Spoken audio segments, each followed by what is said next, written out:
تو وہ تو واپس نہیں آ سکتے. ہاں یہ ضرور ہے اگر آپ کا تلافی کا مطلب یہ ہے کہ میں واپس آ جاؤں تو تلافی ہوگی, نہیں. تلافی اس طرح ہوتی ہے کہ پھر جنہوں نے یہ بگاڑ پیدا کیا تھا, جنہوں نے نکالا تھا, ان کو پھر سزائیں ملیں تو یہ تلافی اس طرح آپ کہہ سکتے ہیں کہ یہ تلافی ہوئی ہے تاکہ ریاست کو فائدہ پہنچے. اچھا جاوید لطیف صاحب, اگر میں 2018 کے الیکشن دیکھوں, نو ڈاؤٹ جناب نواز شریف اور محترمہ مریم نواز صاحبہ جیل میں تھے, لیکن آپ کی پارٹی بڑی حد تک کیمپین کر رہی تھی. میں دیکھ رہا تھا آج نمبرز کے 200 سے زیادہ کینڈیڈیٹس تھے آپ کے پورے پاکستان میں قومی اسمبلی میں. پنجاب میں بھی یہی کیفیت تھی.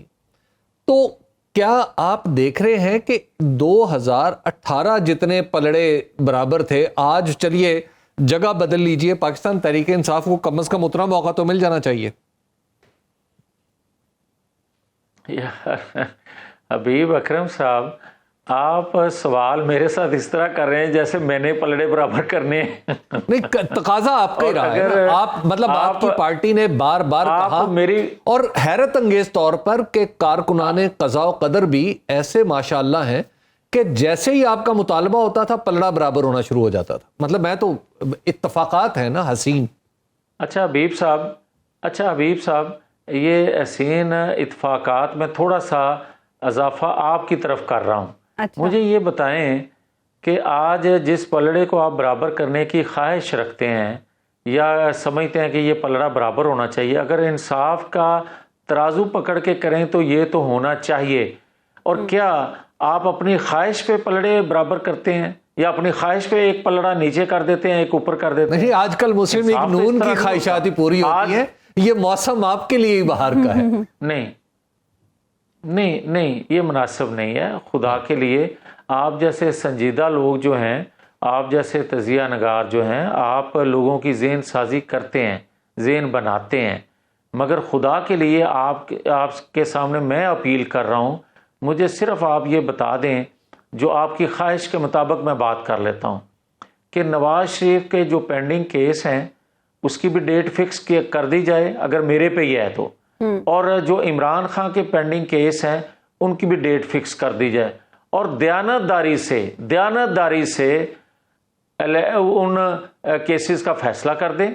اگر انصاف کا تقاضا اس کو بری کرنے میں ہے تو بالکل اس کو بری ہونا چاہیے, اور اگر انصاف کا تقاضا یہ ہے کہ مجھے اس پروسیس سے باہر رکھنا ہے, میرے پہ کوئی الزامات ہیں, میں نے سائفر لہرایا ہے, میں نے 9-10 مئی کا واقعہ کیا ہے, میں نے پاکستان کے اندر 190 ملین کا جو پاؤنڈ جو ہیں اس کا میں نے کوئی اس طرح کا القادر ٹرسٹ کا میں نے کیا ہے, تو یقیناً مجھے سزا ملنی چاہیے. اور اگر میں نے کچھ نہیں کیا, صرف آپ کی خواہش پہ مجھے 2018, 2008 اور 2002 میں باہر رکھا اور آج پھر مجھے لٹکا کے رکھا جائے, تو کیا یہ انصاف ہے؟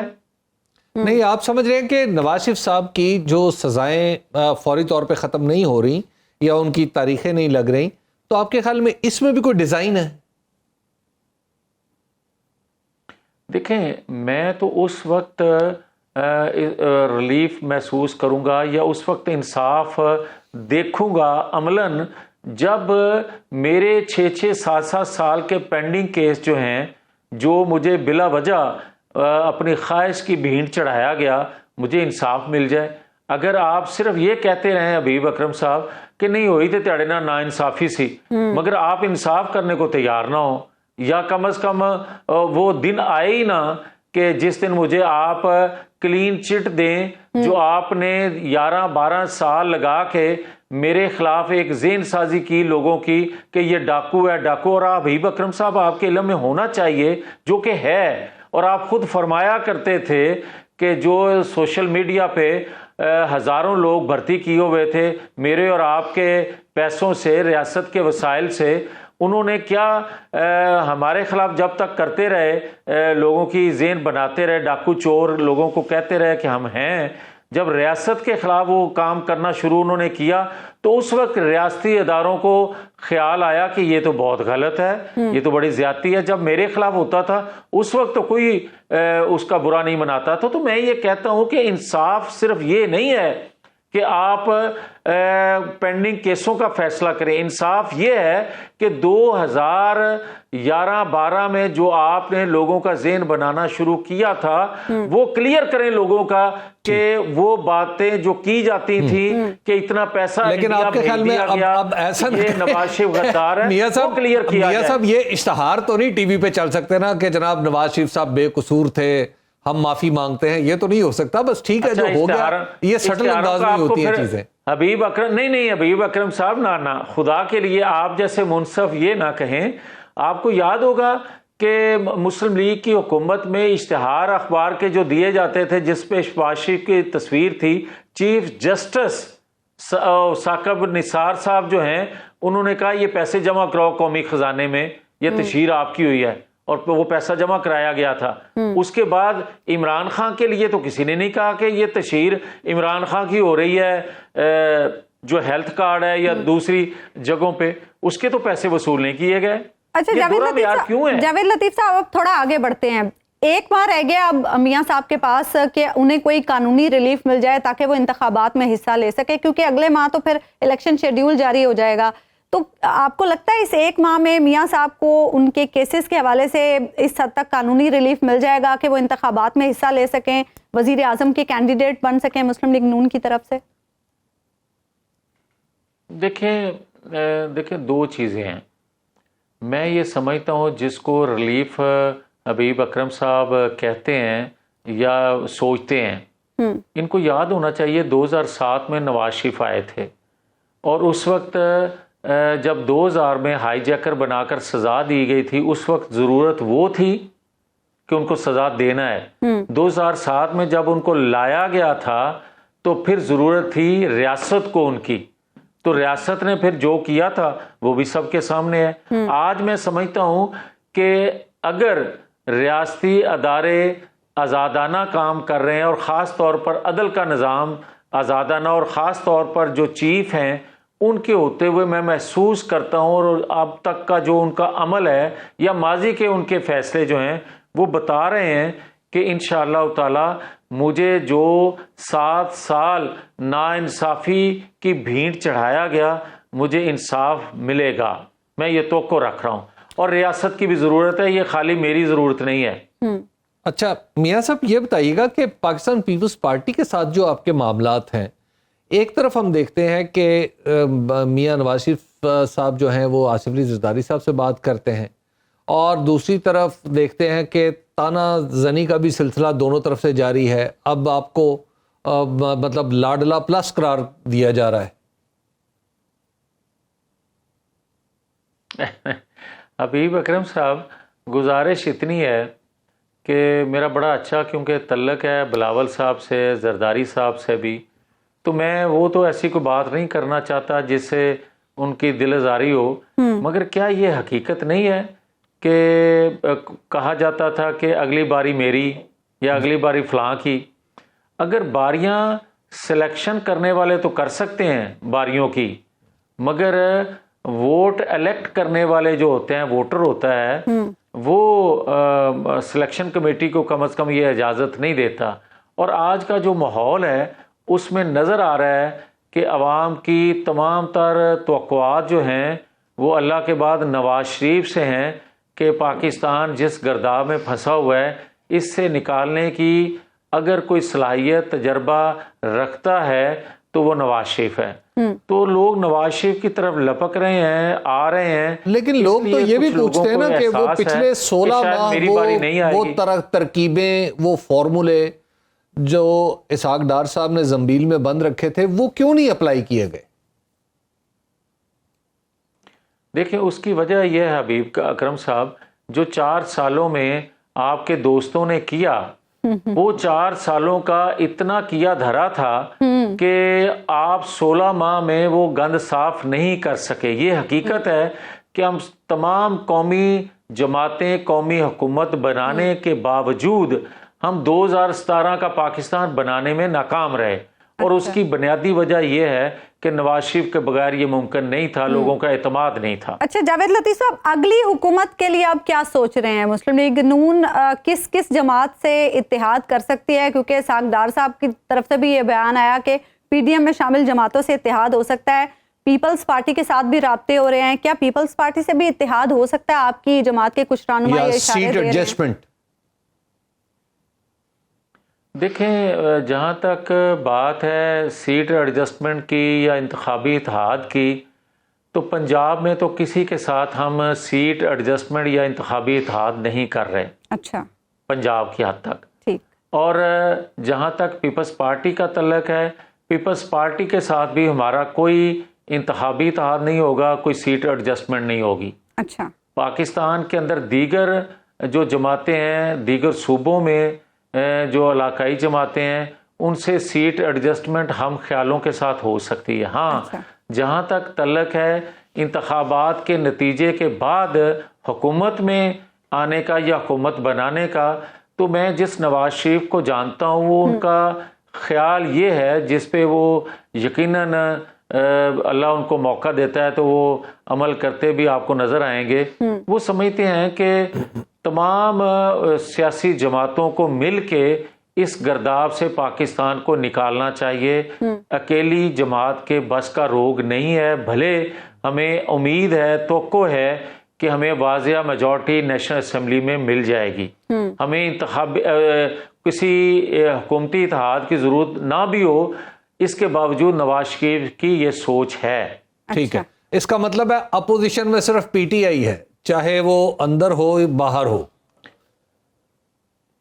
نہیں, میں سمجھتا ہوں کہ PTI جو سیاسی ان کا گروہ ہوگا, گروپ ہوگا, ان سے بھی ہو سکتا ہے جو اسمبلی میں پہنچے, ان سے بھی بات چیت ہو سکتی ہے. ان سے نہیں ہو سکتی جنہوں نے 9-10 مئی کا واقعہ کرنے میں, بلکہ میں تو یہ کہوں گا آج کل یہ کہا جاتا ہے ماسٹر مائنڈ, اور جس طرح فیض آباد دھرنے کے ماسٹر مائنڈ کا کھوج لگا لیا گیا ہے, اسی طرح 9-10 مئی کے ماسٹر مائنڈ کا کھوج تو لگ گیا ہے. اسی طرح 2017 میں جو کچھ ماسٹر مائنڈ نے کیا, یا 2014 کے دھرنے جو تھے ان کے ماسٹر مائنڈ جو تھے, یا عالمی فورسز کے جو اعلیٰ کار بنے ہوئے تھے, ان سب کا قوم کو پتہ ہے. اچھا میاں صاحب یہ بتائیے گا, یہ بھی آپ نے کہا کہ ہم خیال جماعتوں کے ساتھ مختلف صوبوں میں کہیں سیٹ ایڈجسٹمنٹ بھی ہو سکتی ہے, وہ ہم خیال جماعتیں کون کون سی ہیں؟ کیا MQM ہے, مولانا فضل الرحمان کی ہے, GDA ہے,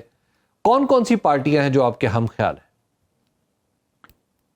جب آپ قومی حکومت بنانے کا ایک تجربہ کر چکے ہیں اور اس میں آپ کو جو نظر آئے ہیں وہ ہم خیال ہی ہیں. ہاں, البتہ یہ ضرور ہے کہ ماضی میں پیپلز پارٹی سے کیونکہ ہمارا کبھی انتخابی اتحاد نہیں ہوا, کوئی حکومتی اتحاد نہیں ہوا, تو یہ ایک قومی ارینجمنٹ تھا جو ضرورت تھی وقت کی, وہ کیا گیا. پیپلز پارٹی سے ہمارا انتخابی اتحاد کسی سٹیج پہ بھی نہیں ہو سکتا. اچھا جاوید لطیف صاحب, میاں صاحب جب 21 اکتوبر کو وطن واپس آئے تھے تو انہوں نے کہا تھا کہ کسی سے انتقام نہیں لیں گے اور ساری سیاسی جماعتوں کے ساتھ مل کر چلیں گے تاکہ ملک کو اس گرداب سے نکالا جا سکے. تو پاکستان تحریک انصاف کی جو قیادت اس وقت جیلوں سے باہر ہے, کیا ان سے بھی کوئی رابطہ کیا جائے گا, ان سے بھی بات چیت کی جائے گی تاکہ ملکی مفاد کے لیے سب مل کر آگے بڑھے؟ دیکھیں, جو آپ بات کہہ رہی ہیں نا, جو باہر قیادت ان کی ہے وہ تو PTI میں ہے نہیں. کوئی اپنا پرویز خٹک گروپ بنا ہوا ہے اور کوئی علیم خان گروپ بنا ہوا ہے, تو ان سے تو میں تو تحریک انصاف کی بات کر رہی ہوں نا, جو لوگ باہر ہیں, جو گنے چنے 2-4 لوگ باہر ہیں, وہ بھی چھپے ہوئے. او حبیب اکرم صاحب نو پتا ہوئے گا کتنے نے, تے اسی انہوں جا کے مل لینے ہیں. اچھا ان میں سے 2-4 ہمارے شو میں آنے کے بعد, اس کے بعد سے پتہ ہی ہے. میاں صاحب کچھ لوگوں نے جب 2022 میں آپ حکومت بنا رہے تھے تو یہ ایک PDM کا اتحاد جڑا تھا, تو اس وقت کچھ لوگوں نے پاکستان تحریک انصاف اس امید پہ چھوڑی تھی کہ ان کو ٹکٹ ملیں گے اور وہ پاکستان مسلم لیگ نون کے ٹکٹ پر الیکشن لڑیں گے. آپ کے جو اسمبلی میں قائد حزب اختلاف تھے راجہ ریاض صاحب, انہوں نے بھی اعلان کہا تھا کہ میں PMLN کے ٹکٹ پر الیکشن لڑوں گا, اور اب تو اب ماشاءاللہ آپ کی پارٹی کا حصہ ہیں. یہ بتائیے ان لوگوں کے لیے بھی آپ کے دروازے کھلیں, کیا انہیں ٹکٹیں ملیں گی؟ کیا یہ پاکستان مسلم لیگ نون کے انتخابی نشان پہ الیکشن لڑیں گے؟ دیکھیں حبیب صاحب، ہم نے تو جو 20 سیٹیں گنوائی تھی ضمنی انتخابات میں، وہ ہم نے وعدہ تو پورا کر دیا تھا جی. اب وہ الگ بات ہے کہ اس وقت بھی حکومت میں ہوتے ہوئے ہمارے ساتھ ہاتھ ہو گیا تھا، جس طرح 2018 میں ہو گیا تھا انتخابی نتائج کے وقت. اس وقت RTS بند ہو گیا تھا، اس وقت کوئی باجوہ صاحب بند ہو گئے تھے. تو یہ تو ہوا تھا ضمنی انتخابات میں بھی، اور لوگوں نے کہہ دیا کہ وہ پاپولر ہے اور آپ کی پاپولیرٹی جو ہے اس کا گراف نیچے آ گیا ہے. یہ پتہ چل جائے گا 2024 میں کہ کون پاپولر تھا اور کس کا گراف اوپر یا نیچے آیا ہے. ٹھیک ہے. جہاں تک تعلق ہے آپ کے سوال کا، تو وہ میں وہی عرض کرنے لگا ہوں کہ وہ دیکھا جائے گا کچھ جگہوں پہ کہ جن کی کمٹمنٹ تھی ہمارے ساتھ یا ہم نے کی کسی کے ساتھ، جس طرح راجہ ریاض یا اکا دکا کوئی اور ہو سکتے ہیں. اس کے علاوہ میں نہیں سمجھتا کہ جو ہم نے 20 سیٹیں گنوا کے اگر کوئی باجوہ کوئی فارمولا چلتا بھی 20 ضمنی انتخابات کے وقت پنجاب میں جو ہو رہے تھے، تو کسی صورت بھی اگر ہم اپنے کینڈیڈیٹ ہم نے کھڑے کیے ہوتے تو وہ فارمولا کامیاب نہ ہو سکتا. اس کو آسانی اس فارمولے کو تب ملی جب ہم نے دوسری جماعتوں کے لوگوں کو اڈاپٹ کیا یا ان کو ٹکٹ دیے. تو ہم یہ تجربہ پہلے کر چکے ہیں، مزید میرا غلطی کو گنجائش نہیں ہے. تو BAP جو ہے بلوچستان عوامی پارٹی، اس کے ساتھ بھی معاملات چل رہے تھے، بلکہ ایک وقت میں تو انوار اللہ کاکڑ صاحب جو اس وقت وزیر اعظم ہیں، میں نے سنا وہ بھی سلسلہ جنبانی جاری تھا کہ PMLN کے ساتھ BAP کا کوئی اتحاد ہو جائے یا اس میں شمولیت اختیار کر لی جائے. دیکھیں جہاں تک بلوچستان کی سیاست کا تعلق ہے، یہ آپ بجا فرما رہے ہیں یا خیبر پختونخوا یا اندرون سندھ کا، یہاں میں نے پہلے بھی عرض کیا ہے کہ ہم سیٹ ایڈجسٹمنٹ بھی کر سکتے ہیں، ہم وہاں انتخابی اتحاد بھی کر سکتے ہیں. یہ بات درست ہے. میں صرف پنجاب کی بات کر رہا ہوں کہ پنجاب میں نہ سیٹ ایڈجسٹمنٹ ہم کر رہے ہیں نہ انتخابی اتحاد کسی کے ساتھ بنا رہے ہیں. ٹھیک ہے، بہت بہت شکریہ جاوید لطیف صاحب، آپ پروگرام میں ہمارے ساتھ موجود تھے. ہم لیں گے ناظرین اور بریک کے بعد واپس آئیں گے تو اسی موضوع پر حبیب صاحب.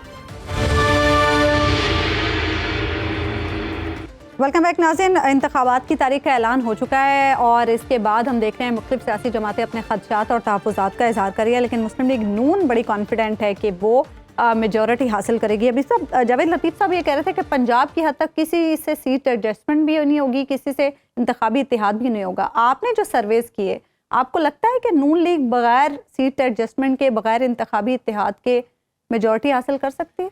دیکھیے اس کے لیے بنیادی ضرورت ہے کہ مسلم لیگ نون کا انحصار کس چیز پہ ہے. اگر تو مسلم لیگ نون کا انحصار ووٹوں پر ہے تو پھر تو معاملہ کچھ اور ہے، اس کو الگ سے دیکھنا پڑے گا.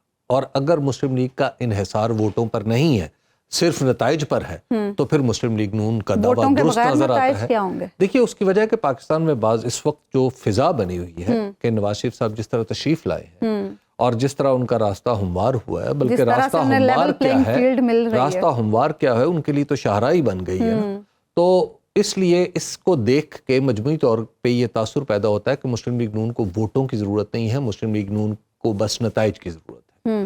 تو نتائج کی ضرورت تو ظاہر ہے ہم تو اس کا اندازہ نہیں کر سکتے، تو پھر تو نتائج تو کہیں اور سے آنے ہوتے ہیں. تو اگر تو میں آپ سے نہیں یہ پوچھ رہی کہ کہاں سے آنے ہوتے ہیں. Thank you very much. اچھا، جو پولیٹیکلی جہاں تک پولیٹکس کا معاملہ ہے تو پولیٹیکلی پاکستان اس وقت پنجاب میں دو ہی فریق ہیں، بڑے فریق ہیں جی. ایک کا نام ہے پاکستان تحریک انصاف اور دوسری ہے پاکستان مسلم لیگ نون. اب پاکستان تحریک انصاف کے ہاتھ بھی بندھے ہوئے ہیں، پاؤں بھی بندھے ہوئے ہیں، آنکھیں بھی بندھی ہوئی ہیں اور اس کو دریا میں دھکا دے دیا گیا ہے کہ اچھا جی اب تم جیت کے دکھاؤ. تو لہٰذا ایسی فضا میں بھی اس وقت بھی اگر پاکستان مسلم لیگ نون کی صرف آنکھیں کھول دی جائیں، تھوڑا سا اسے ہاتھ پاؤں مارنے کی مطلب ہاں جی PTI کی تھوڑی سی گنجائش مل جائے تو ڈیفینیٹلی پھر صورتحال بڑی مختلف ہوگی. پھر دیکھتے ہیں کہ وہ اتحاد کا فیصلہ کہاں جاتا ہے. اچھا، آصف علی زرداری صاحب کا بھی رابطہ ہوا نواز شریف صاحب سے، گو کہ بلاول بھٹو صاحب نے کلیریفیکیشن دی کہ ان کا رابطہ تو اس دن ہوا تھا جب 21 اکتوبر کو نواز شریف صاحب وطن واپس آئے تھے. تو اگر پیپلز پارٹی مسلم لیگ نون سے ملتی ہے تو اس کا فائدہ کسے ہوگا؟ آصف علی زرداری صاحب جتنا مسلم لیگ نون کے قریب جائیں گے، پاکستان پیپلز پارٹی پنجاب سے ختم ہو جائے گی. اچھا. آپ 2013 کا جب معاف کیجیے گا 2008 کا الیکشن تھا, 2008 کے الیکشن میں پاکستان پیپلز پارٹی ایک کافی سگنیفیکنٹ جماعت بنی تھی پنجاب کے اندر, اور پھر 2013 میں الیکشن جب ہونے لگا تھا تو اس سے کچھ دن پہلے جناب آصف علی زرداری صاحب جو ہیں وہ اپنی وہ جو مفاہمت نامی کوئی چیز ہے ان کے پاس, اس کو لے کے رائے بند پہنچ گئے تھے, اور اس کے نتیجے میں پاکستان پیپلز پارٹی کے اندر یہ یکسوئی پائی جاتی ہے کہ اس اقدام نے, آصف علی زرداری صاحب کے اس اقدام نے پنجاب کے اندر سے پاکستان پیپلز پارٹی کے کھیتوں پہ ہل چلا دی. اچھا. اور اس کے بعد پیپلز پارٹی سیدھی نہیں کھڑی ہو سکی. تو جتنا قرب بڑھے گا اور جتنا آصف علی زرداری صاحب یہ ایک مہلک غلطی کر چکے ہیں پاکستان تحریک پاکستان پیپلز پارٹی کے لیے, اور اب دوبارہ بھی تو وہ دوبارہ بھی کریں گے, کیونکہ بڑے لوگ سمجھتے نہیں ہیں, کیونکہ آصف علی زرداری صاحب سمجھتے ہیں کہ دنیا میں 2-4 لوگ ہیں پاکستان میں جو سمجھتے ہیں کہ صرف انہیں پتہ ہے. لیکن اس وقت بلاول انوالو نہیں تھے نا, اب بلاول بھی تو انوالو ہے, کیا انہیں وہ غلطی کرنے دیں گے؟ جب بلاول انوالو ہوں گے اور جب وہ اپنا فیصلہ کریں گے تو اس وقت پتا چلے گا نا. ابھی تک تو ایسا کوئی چیز سامنے نظر نہیں آئی کہ جس میں کہا جائے کہ بلاول بھٹو زرداری صاحب نے کوئی ڈیفرنٹ ٹینجنٹ اختیار کیا ہے, کوئی مختلف راستہ اختیار کیا ہے. تو خود بلاول بھٹو زرداری صاحب بھی تو کئی دفعہ ریونڈ کے چکر لگا چکے ہیں, تو لہٰذا ان دونوں لیکن اب ان کی ٹون کچھ اور ہے. وہ ٹون دیکھیے, یہ ٹون صرف اس لیے ہے کہ کیونکہ الیکشن کو لیجیٹیمیٹ کرنا ہے. اچھا. الیکشن میں 2 فریق ہیں, ایک فریق ہے پاکستان تحریک انصاف اور ایک دوسرا فریق ہے دیگر جماعتیں. اب دیگر اگر پاکستان تحریک انصاف الیکشن میں نہیں آتی تو دیگر جماعتیں ایک دوسرے سے نمائشی میچ کھیل کے ثابت کریں گی کہ دیکھیں بڑا لیجیٹیمیٹ میچ ہے, دیکھیں نا ہم نے ایک دوسرے کے خلاف بڑے بیان دیے, بڑے یہ تاثر کریٹ کرنا ہے. اصل یہ سموک سکرین ہے. اصل میں آپ خود سمجھیے نا, چند دن پہلے تک جناب بلاول بھٹو زرداری صاحب وزیر خارجہ تھے, ان کے وزیر اعظم کون تھے؟ شہباز شریف صاحب. That's it. تو آپ اس لیے یہ, اور مولانا فضل الرحمان جو ہے ان کے صاحبزادے وزیر تھے, کس کی کیبنٹ میں تھے؟ شہباز شریف صاحب کی کیبنٹ میں. شہباز شریف صاحب کو ووٹ کس نے دیے تھے؟ بلاول بھٹو زرداری صاحب نے, آصف علی زرداری صاحب نے, مولانا فضل الرحمان نے. تو آپ یہ ذہن سے نکال دیجئے کہ یہ الگ ہے. ٹھیک, یہ بالکل ایک ہی ہے. یہ بیسیکلی ایک تاثر کریٹ کرنا ہے کہ دیکھیے بڑے لیجیٹیمیٹ الیکشن. ایک بریک ہم یہاں پہ لیں گے ناظرین, اور بریک کے بعد آئیں گے تو ہم بات کریں گے غزہ کی صورتحال. ویلکم بیک ناظرین. غزہ میں اسرائیلی بربریت کو 31 روز ہو گئے ہیں اور غزہ عملاً کھنڈر بن چکا ہے. گزشتہ ایک رات میں اسرائیلی فوج نے غزہ پر 2500 حملے کیے, جس میں 280 فلسطینی شہید ہوئے, جبکہ ایک ماہ میں بچوں اور خواتین سمیت 10,000 افراد شہید ہو چکے ہیں. مسلسل محاصرے کے باعث 23 لاکھ کی آبادی پانی اور کھانے کو ترس رہی ہے, جبکہ امریکہ نے جلتی پر تیل کا کردار ادا کرتے ہوئے مشرق وسطیٰ میں جوہری آبدوز بھیجتی ہے. ادھر سعودی عرب نے اسرائیل کی طرف سے غزہ پر ایٹم بم گرانے کی دھمکی کی سخت الفاظ میں مذمت کی ہے. اقوام متحدہ کی سلامتی کونسل میں اب تک جنگ بندی کی 4 قراردادیں ویٹو ہو چکی ہیں, جبکہ دنیا کی 18 تنظیموں کی طرف سے جنگ بندی کے مطالبے کو اسرائیل کے وزیر اعظم نے جوتی کی نوک پر رکھ کر مسترد کر دیا ہے. فلسطین میں کیا اس وقت صورتحال ہے, اسی بارے میں ہم بات کریں گے. Editor investigation cell news Tariq Habib صاحب ہمارے ساتھ اسٹوڈیوز میں موجود ہیں. طارق حبیب صاحب, آپ تقریباً 2 ہفتے تک لبنان اسرائیل سرحد پر رہے اور آپ نے وہاں پر مسلسل وہاں سے رپورٹنگ بھی کی سنو نیوز کے لیے. یہ بتائیے گا, ہم دیکھ رہے ہیں کہ مسلسل جو قراردادیں جنگ بندی کے لیے پیش ہو رہی ہیں اقوام متحدہ میں, وہ ویٹو کی جا رہی ہیں. عملاً پوری دنیا اس وقت کچھ نہیں کر پا رہی ہے جنگ بندی کے لیے. تو یہ کرائسس کیا اب آگے بڑھتا ہی چلا جائے گا, اب اسے ہم رکتا ہوا نہیں دیکھیں گے؟ دیکھیں, جو اس ساری سچویشن کو سمجھنے کے لیے اسرائیلی وزیر کا ایک بیان کافی ہے, جس میں انہوں نے کہا ہے کہ فلسطین چھوڑ دیں, آئرلینڈ چلے جائیں.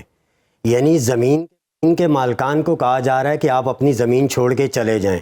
تو اس کے بعد جو ہے وہ پھر آپ یہ دیکھ سکتے ہیں کہ جو خود کو مہذب کہتے ہیں, جو ممالک خود کو مہذب کہتے ہیں, وہ اس سارے پروسیس کی حمایت کر رہے ہیں کہ جی فلسطینیوں کو نکال دیا جائے غزہ سے.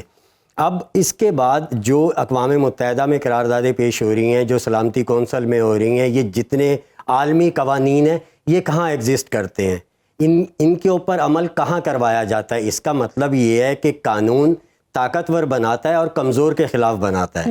اور اس وقت جو ہے وہ بالکل ثابت کیا جا رہا ہے اس چیز کو کہ فلسطینیوں کو غزہ سے نکالنے کی کوشش جو پہلے دن سے جاری تھی، اب آپ یہ سمجھیں کہ اس میں شدت آ گئی ہے، اور ان کو جو ہے وہ وہاں سے نکال کے پہلے صحرا کی طرف بھیجنے کی، اور اب آئرلینڈ، اور پھر ان کے پاس 2-3 آپشنز اور ہیں کہ کسی بھی طریقے انہیں یہاں سے نکال دیا طارق جائے۔ صاحب یہ بتائیے گا کہ حزب اللہ ہے لبنان میں، حماس ہے غزہ میں، مغربی کنارہ اس پورے معاملے میں خاموش ہے، آپ تو بالکل وہاں پہ رہ کے آئے ہیں، یہ بتائیے کہ مغربی کنارے میں جو پی ایل او ہے کیا وہ بھی کچھ رول پلے کر رہی ہے یا صرف ابھی تک حماس ہی لڑائی لیے ہوئے؟ دیکھیں وہاں پہ حبیب صاحب سیاسی طور پہ کچھ چیزیں جو ہیں وہ ڈیفر ایک دوسرے سے کرتی ہیں۔ جو ویسٹ بینک کا جو ایریا ہے وہاں پر چیزیں اس طرح کلیئر نہیں ہیں۔ اسرائیل نے بھی پہلے یہ کیا کہ صرف غزہ کے ساتھ انگیج ہوا اور اس نے ویسٹ بینک کو چھوڑ دیا، لیکن پھر آہستہ آہستہ ویسٹ بینک میں بھی اس نے جو جارحیت تھی وہ دکھانی شروع کر دی۔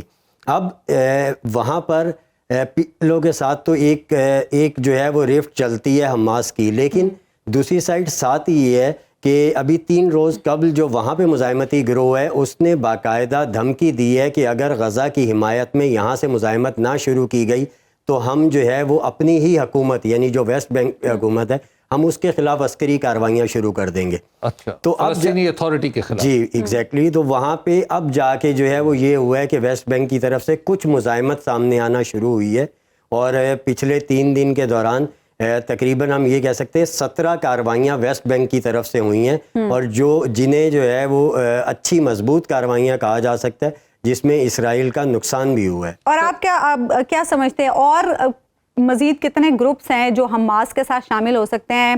حزب اللہ بھی شامل ہو چکا ہے پراپر طور پر اب اس لڑائی میں؟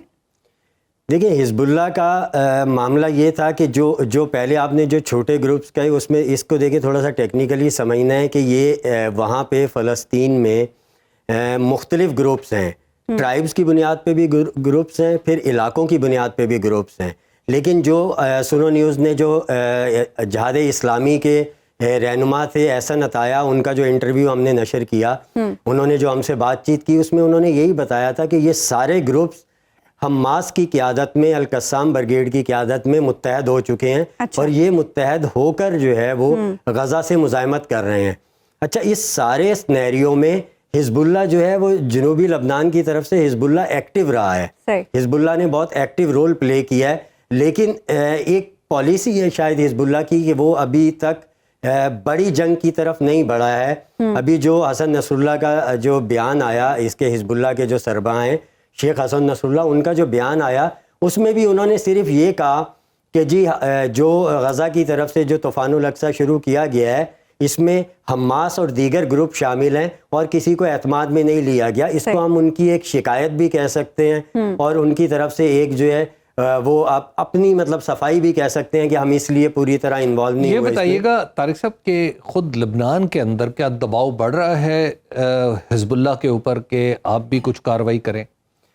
جی حبیب صاحب، یہ سب سے اہم سوال یہ ہے اور اس میں کوئی دو رائے نہیں ہے۔ مطلب میں حیران ہوا ہوں یہ دیکھ کر کہ ہم نے یارون، یاتر، کفر قلعہ اور یارین، یہ سارے قصبے جو بالکل بارڈر کے ساتھ ساتھ ہیں، ان کو ہم نے وزٹ کیا۔ یہ قصبے خالی ہو چکے تھے، لیکن جو لوگ تھے وہ جانے کو تیار نہیں تھے وہاں سے، جن لوگوں سے ہماری بات ہوئی، لیکن حزب اللہ انہیں پیچھے بھیج رہی تھی کہ بھائی اب شیلنگ شروع ہوگی تو نقصان ہو سکتا ہے۔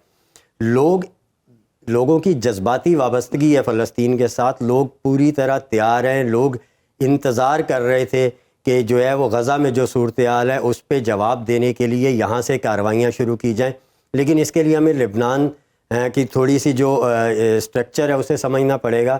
لبنان آرمی جو ہے وہ اس میں اگر ہم یہ کہیں کہ وہ صرف برائے نام ہے تو اس میں کوئی غلط بیانی نہیں ہوگی۔ وہاں پہ اصل کنٹرول حزب اللہ کے ہاتھ میں ہی ہے، اور جو سرحدی معاملات ہیں وہ سارے کے سارے حزب اللہ کنٹرول کرتا ہے۔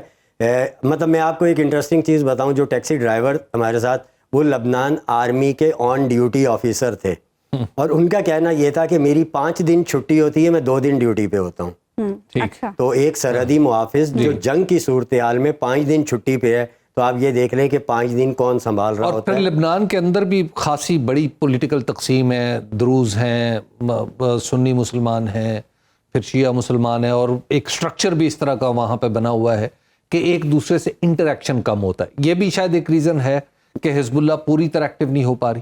جی بالکل یہ بھی ایک ریزن ہے، لیکن جو ایک پازیٹیو چیز ہمیں ابھی دیکھنے میں ملی ہے جو ایک پازیٹیو چیز ہمیں ابھی دیکھنے میں ملی ہے وہ یہ کہ یہ جو جنوبی لبنان کا بارڈر ہے یہ تقریباً 125 کلومیٹر پہ مشتمل ہے. اس پہ 13 جو ہے وہ قصبے ہیں چھوٹے. تو پہلے یہ سارے پوائنٹس یعنی یہ 13 پوائنٹس جو ہیں یہ اسرائیل کے خلاف حزب اللہ کور کرتا تھا. فرسٹ ٹائم ہے کہ ایک قصبے کو جہاد اسلامی ہولڈ کر رہا ہے اور 2 قصبوں کو حماس ہولڈ کر رہی ہے اور وہ وہاں سے ریزسٹنٹ شو کر رہے ہیں جنوبی لبنان میں. تو اس کا مطلب یہ ہے کہ یہ جو تقسیم ہے یہ بڑی حد تک یعنی شیعہ سنی کی اور روز کی یہ بڑی حد تک وہاں سے مٹ چکی ہے. اسرائیل کے خلاف جو ہے وہ ہمیں سارے متحد نظر آتے ہیں. اور اب یہ بھی بتائے گا طارق حبیب صاحب، اگر حزب اللہ اس میں پراپر انوالو ہو جاتی ہے تو پھر اس جنگ کی کیا شکل ہوگی اور حماس مزید کتنے عرصے تک لڑ سکتی ہے؟ کیونکہ ہم دیکھ رہے ہیں کرائسس اتنی جلدی کوئی ختم ہوتا دکھائی نہیں دے رہا. دیکھیں جو حماس کے ترجمان ہیں جو لبنان میں اس وقت کیونکہ حماس کے مختلف ترجمان ہیں مختلف اسلامی ممالک میں وہ بیٹھے ہوئے ہیں جو میڈیا سے ریلیٹڈ ہیں. عرب میڈیا کو جو ہینڈل کر رہے تھے اور جنہوں نے سنن نیوز کو ٹائم دیا اور تفصیلی بات چیت کی وہ اسامہ حمدان ہے. اسامہ حمدان سے جب ہماری بات ہوئی تو انہوں نے کہا کہ ہم کئی سالوں تک لڑ سکتے ہیں اس پوزیشن میں. جب میں نے ان سے یہ سوال کیا کہ آپ کوئی ملک کوئی مسلم ملک یا کوئی اور ملک آپ کی مدد کرنے کو تیار نہیں ہے تو انہوں نے کہا جو ابھی صورتحال ہے اس میں ہم سالوں تک لڑ سکتے ہیں. آپ یہ دیکھیں کہ جو مڈل ایسٹ کے اس کے ملٹری ایکسپرٹس تھے وہ حیران ہیں کہ یہ 32ویں دن میں کیسے داخل ہو گئے. یعنی ابھی تک حماس نے سارے تجزیہ کاروں کے نگاروں کے سارے تجزیے سارے تبصرے غلط ثابت کیے ہیں اس وقت تک. آگے کیا ہوتا ہے یہ حماس کا دعویٰ ہے کہ وہ سالوں تک لڑ سکتے ہیں. طارق صاحب ماضی میں ہم نے یہ دیکھا ہے کہ جب کبھی اسرائیل کا دباؤ بڑھتا تھا تو مختلف تنظیمیں آپس میں بھی جھگڑ پڑتی تھی. یعنی حزب اللہ اور حماس تو خیر بعد میں آئی لیکن حزب اللہ اور حماس کے درمیان بھی کہیں فرکشن آ جاتی تھی، کہیں دوسری تنظیموں کے درمیان فرکشن آ جاتی تھی. تو کوئی خدا نخواستہ آپ یہ تو نہیں دیکھ رہے کہ اس دباؤ میں کہیں یہ جو تنظیمیں ہیں یہ بھی آپس میں جھگڑ پڑیں؟ حبیب صاحب اس میں ایک بڑی انٹرسٹنگ چیز یہ ہے کہ حال ہی میں جو ہیں وہ لگاتار ملاقاتیں شروع ہو گئی ہیں حسن نصر اللہ صاحب کی حماس کے رہنماؤں سے اور جہاد اسلامی کے رہنماؤں سے. جہاد اسلامی کے رہنما اور حماس کے رہنما یہ نمائندگی کر رہے ہیں غزہ میں موجود تمام گروپس کی. تو ان کے ساتھ جو حزب اللہ کے سربراہ شیخ حسن نصر اللہ ان کی مسلسل ملاقاتیں چل رہی ہیں اور یہ ملاقاتیں ثابت کرتی ہیں کہ اس وقت ان کے درمیان کسی طرح کا کوئی اختلاف نہیں ہے. ٹھیک ہے، بہت بہت شکریہ طارق حبیب صاحب، آپ اسٹوڈیوز میں ہمارے ساتھ. پروگرام کا وقت ختم ہوا. ناظرین آپ سے ملاقات ہوگی انشاءاللہ کل. اللہ